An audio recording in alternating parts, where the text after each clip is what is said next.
Hey, what's up, everybody? So, we've watched parts of the Apple WWDC 2023 presentation.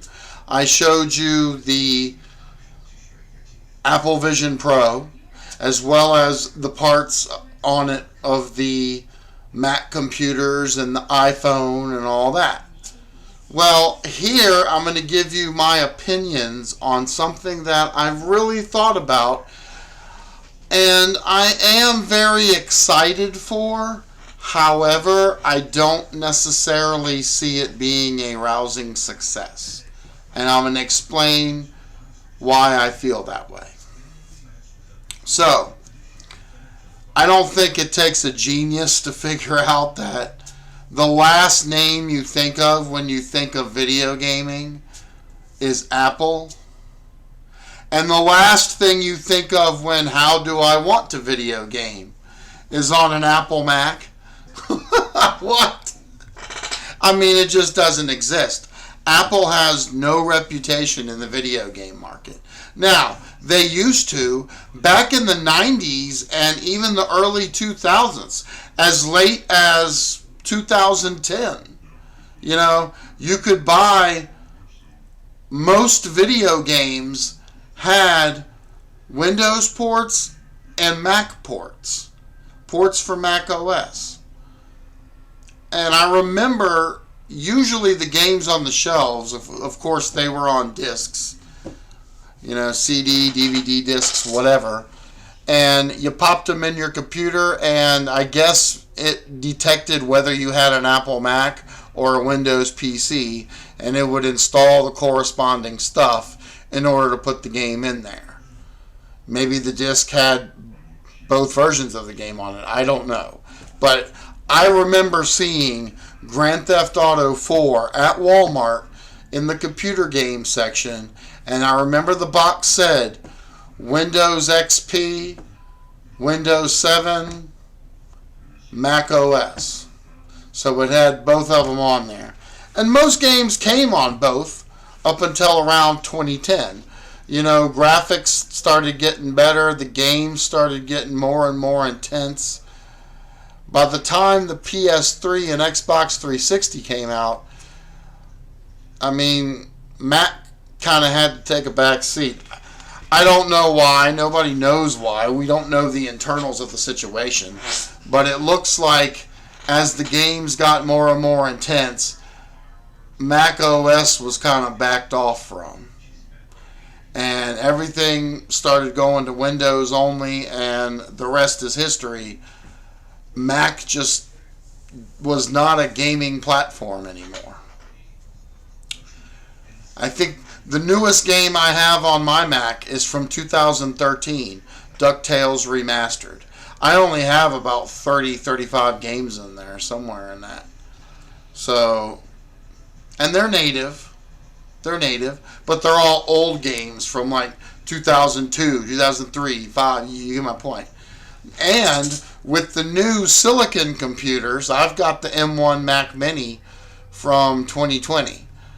You have to have a what's called a compatibility program in order to run those games.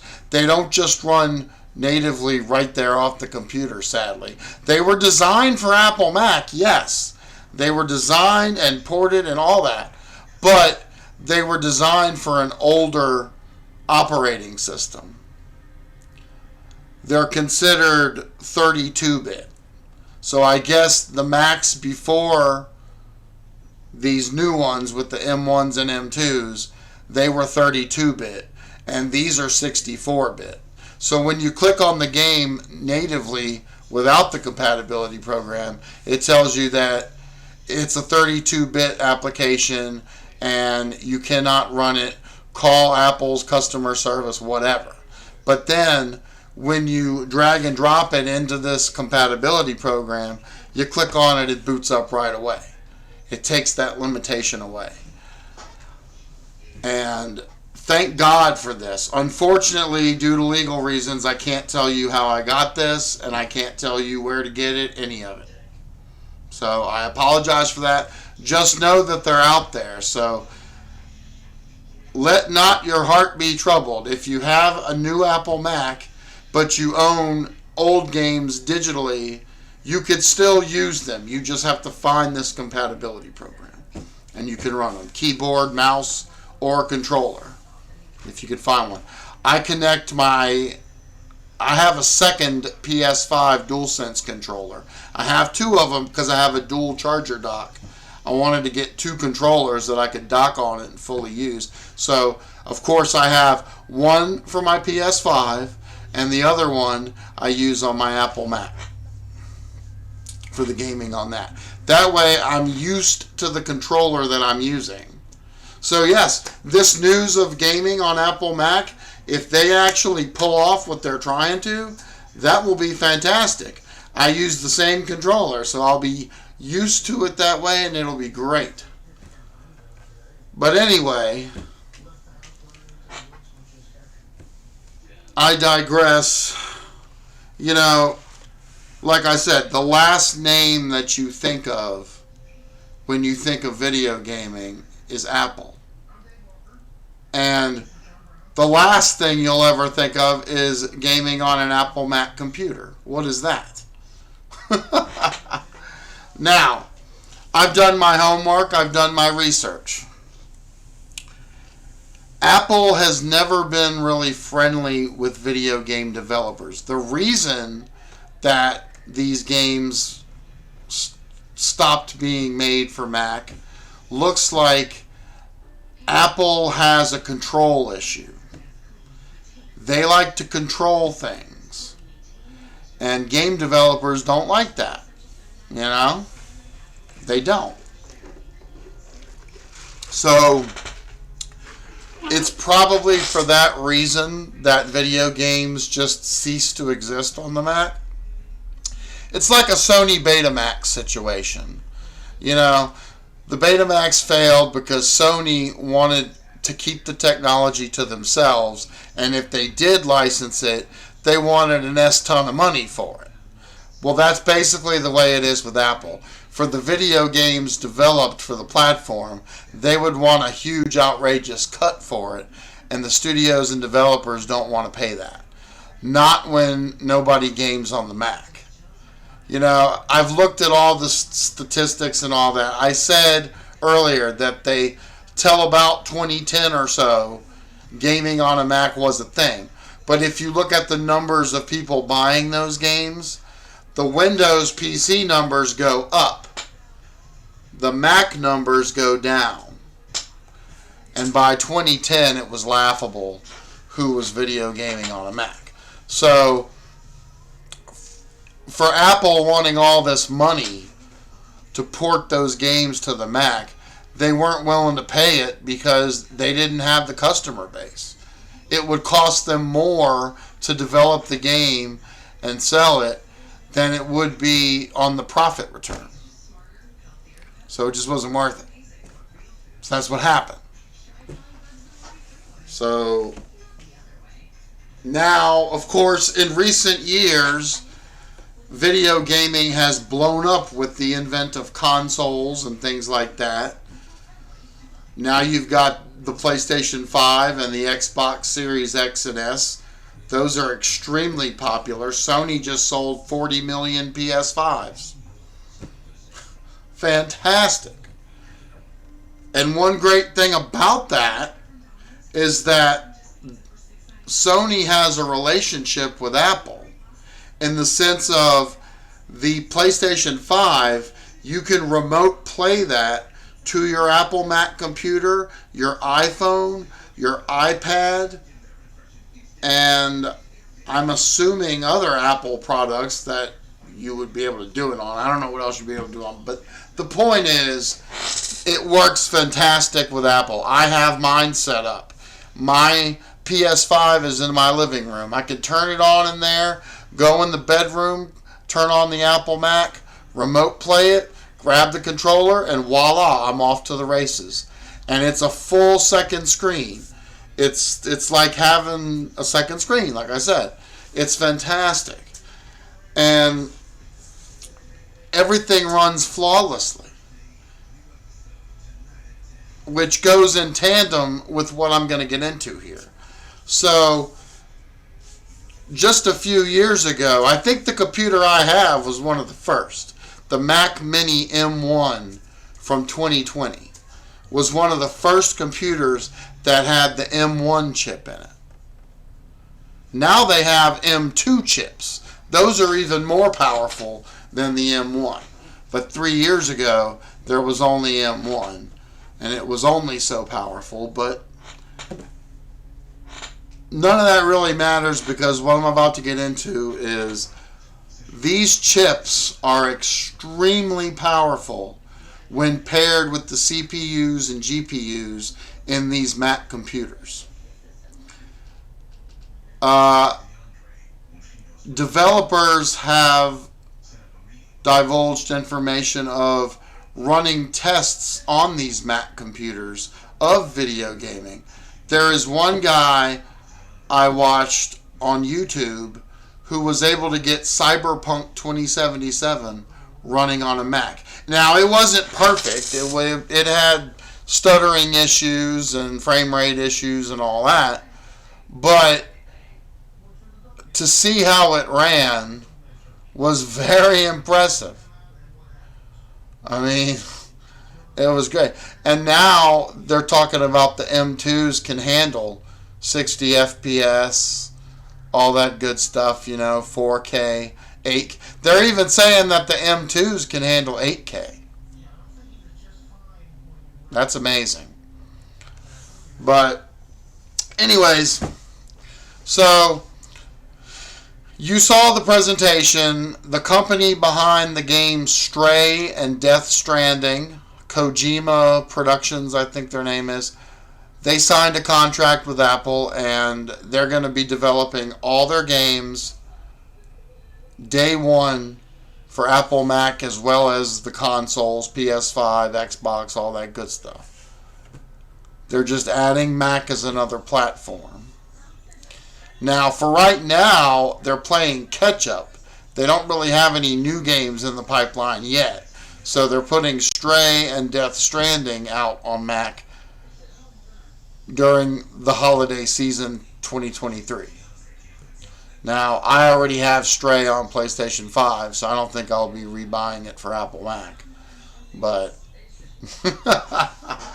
this goes in line with what I'm going to talk about, my opinions on this subject.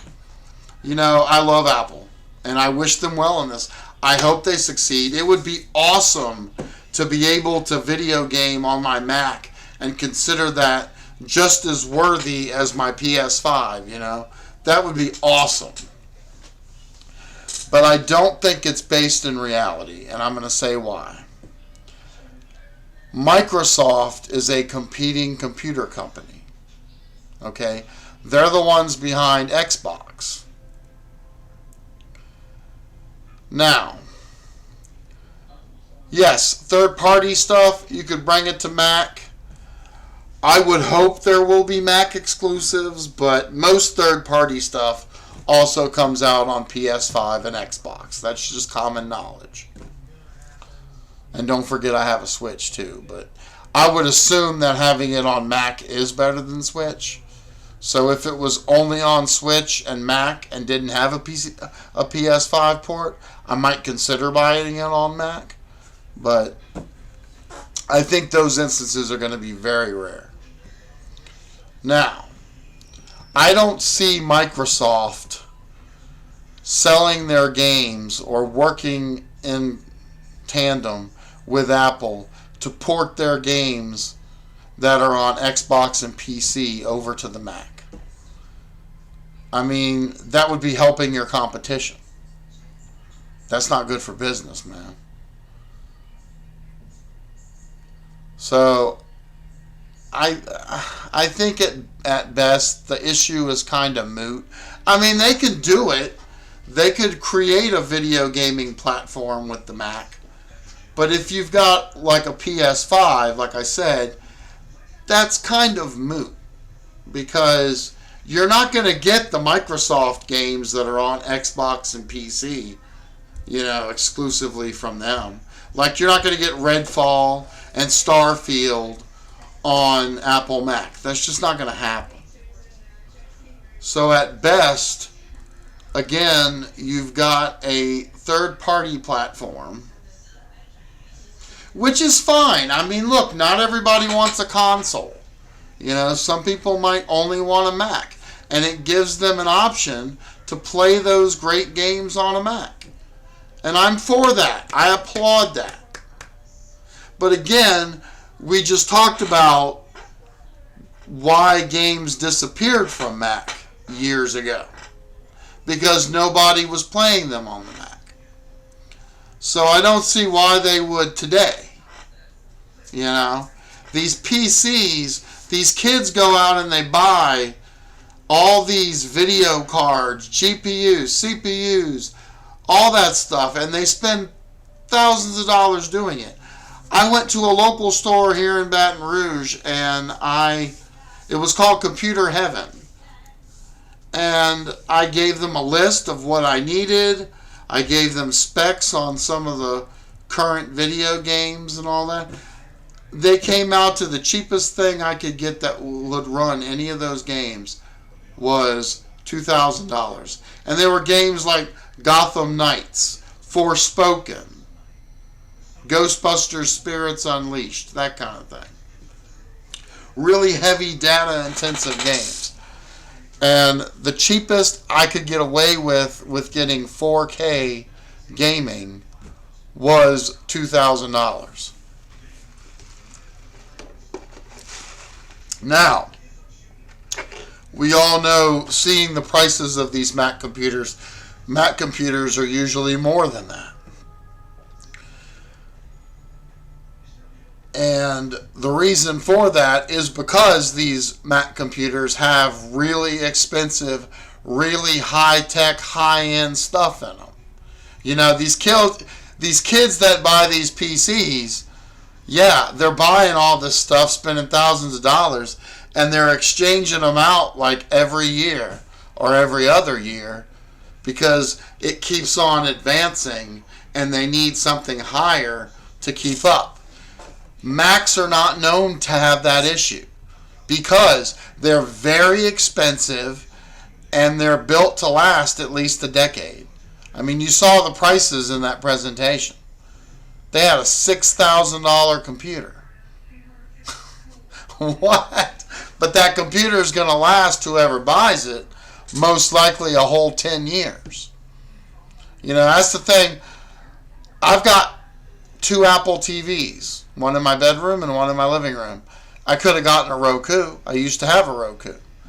They were $40. They were cheap. But I was replacing them every year because they got slow, really quick, sluggish, and they were just a pain in the neck.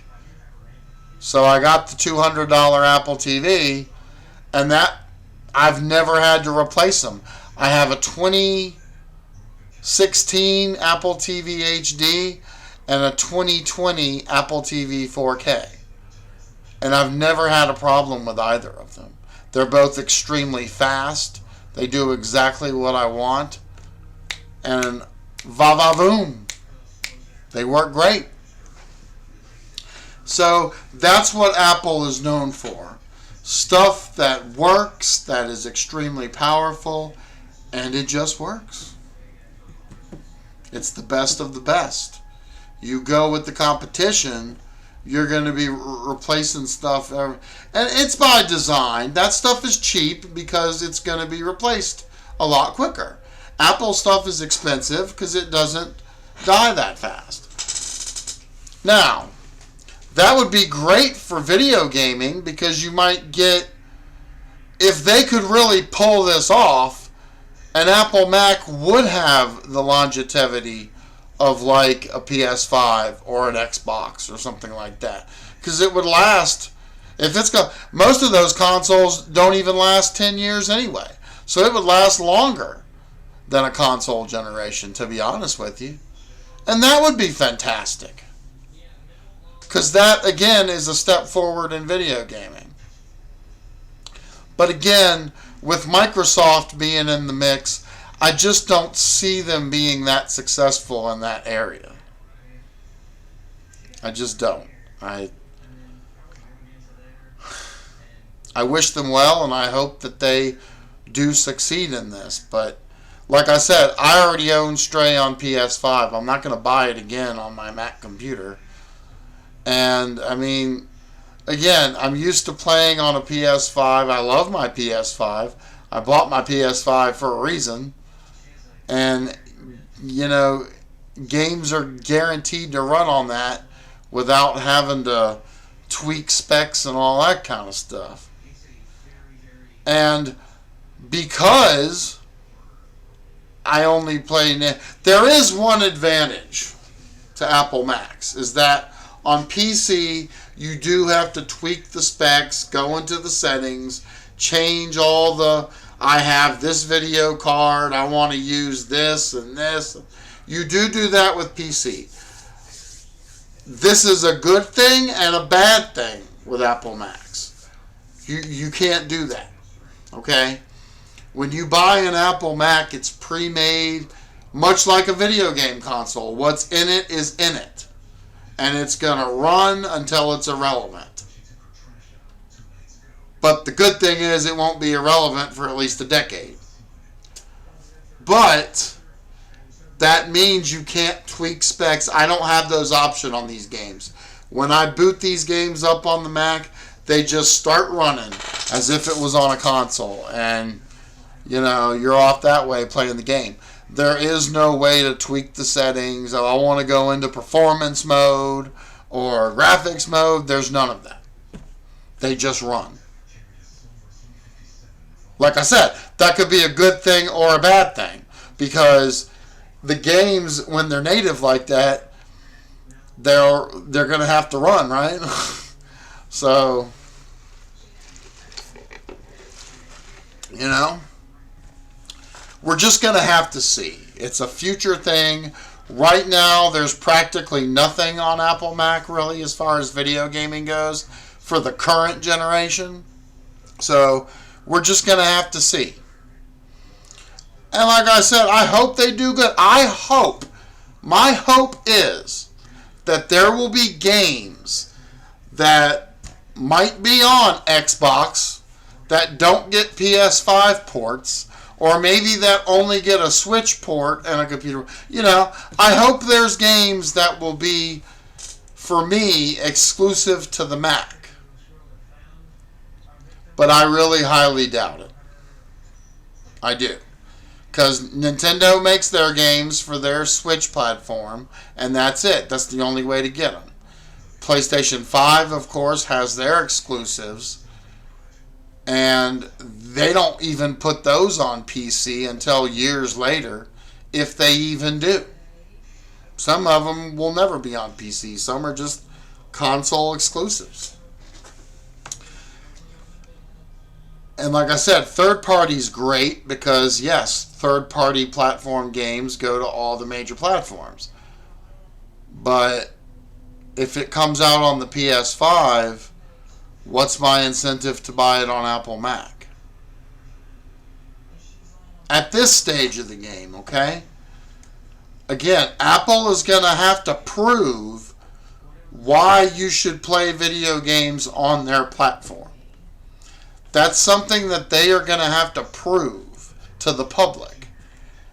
And given their apathy for gaming over the years, I just don't see them really coming across with that. I don't. I'm sorry. Again, you all know I love Apple. I tout Apple. I love it. It's a prestige thing. But not for gaming. They're going to have to prove themselves in that market. And right now they have nothing. The only games that they have announced that are a big, huge deal, well, actually there's 3 of them. There's Disney's Dreamlight Valley, which you can get on all the major platforms: Switch, PlayStation 5, Xbox Series X and S, PC, Mac. You get my point. So I can get that on my PS5 if I want. Stray, which I do own on PS5, so there's no need to buy that on Mac. And Death Stranding Director's Cut. That's it. That's all they've announced. And, I mean, you're going to have to come harder than that. They're going to have to start putting real, major, intense games like Microsoft's Starfield or a game like Spider-Man 2. You know, really intense data games. From what I understand, these chips can handle that, which I think is hilarious because these kids are building these $1,000 PCs, and you're telling me Apple can put all that technology into these little chips that are in these little thin boxes. I mean, you saw those computers on the screen. My computer is so small. It's called the Mac Mini. But they're saying that they can pack a whopping 8K, 60 frame per second gaming experience into that. The fact is, Apple is blocking this access. I saw a video on this, and the name on it was so right. It said, Macs can game, but Apple can't. And that's the real truth of it. I don't know why Apple doesn't want games on the platform other than, like I explained earlier, I think they want to get paid for it. And the developers and studios are flipping them the middle finger. So it must be way too much that they want to have these games on their platform. That's all I could think of. Now, this guy that runs Kojima Productions, you saw him in the presentation, he's thrilled. You heard him. He loves Mac. He's loved Mac since the early 90s, and he wants to put all their stuff on the Mac. That's great, and that's great. I love that because that means there's going to be a lot of games coming in the future, and I'm happy about that. But what I wish is if you're going to do that, then you would maybe sign an exclusive deal with Apple and make the game exclusive on Macs. Because that way, when I buy it, I feel a bit of prestige, braggadocious, because I've got the Mac, and it's the only platform that'll run that game, you know. I take pride in my PS5 for the same reason. The exclusives. That's why I don't have an Xbox or a PC. There's no exclusives there. Very few. And we're not going to get into that. I've made videos on all that, but I hope you understand what I'm saying here. Apple has a really hard battle ahead of them if they're serious about video gaming on Mac computers. That is going to take a lot of work. I'm down with it. I'm excited for it. But do I expect that to really flourish? Not really. I'm not going to get my hopes up. But hey, I wish them well. I love Apple. I think I've said what I have to say here. I'm starting to repeat myself. So, Apple, kick ass in video gaming. And I'll see you on the flip side.